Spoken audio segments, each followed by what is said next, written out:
Salamlar. Dünənki paylaşımda belə bir sual müəyyənləşdirmişdik. Hansı səbəbdən insan cinayət törədir?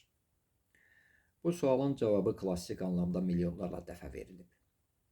Amma dünən də vurğuladığım kimi, mən çalışıram ki, hüququn fundamental qanunlarını, normalarını, prinsiplərini, dəqiq elmləri, riyaziyyatın, fizikanın, kimyanın, biologiyanın və s. fundamental bilikləri ilə əlaqələndirim və müşahidələrimə əsasən belə olanda daha real, daha realist cavablar əldə edə bilirik. Hüquqi problemləri daha real formada həll edə bilirik. Bunu edən alimlər, tədqiqatçılar hazırda çoxdur. Mən də dünən xatırlatdığım elmi tədqiqatımı yaxın illərdə dərc elətdirməyə planlaşdırıram, amma məzmun və mahiyyətini məlum səbəblərdən müəlliflik hüquqlarına görə egoist yanaşaraq açıqlamıram. Və insan bir maddədir demişdik kimyəvi anlamda.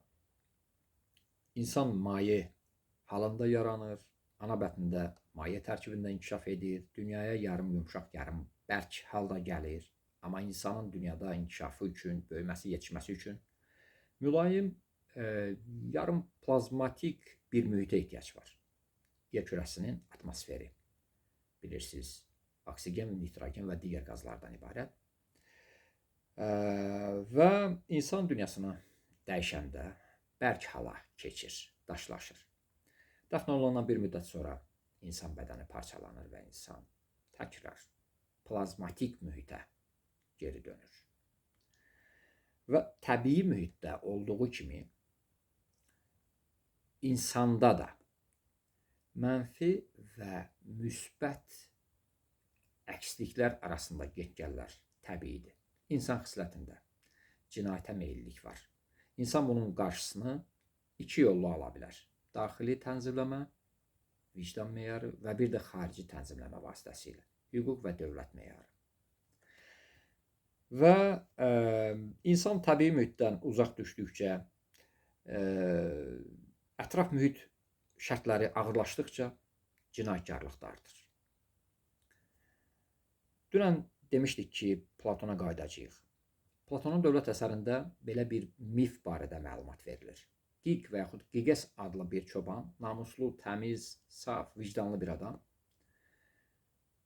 qoyun otaranda bir mağara tapır, mağaraya enir, orada bir tabut aşkarlayır, tabutdakı skeletin barmağından üzüyü çıxardır, görür, üzüyü sehirlidir və insanı gözə görünməz edə bilir. Və təmiz, namuslu bir insan Qiq bu üzüyün yaratdığı imkanlardan istifadə edir, canavara çevrilir, hətta saraya gedir, padşahı qətlə yetirib onun yerinə keçir.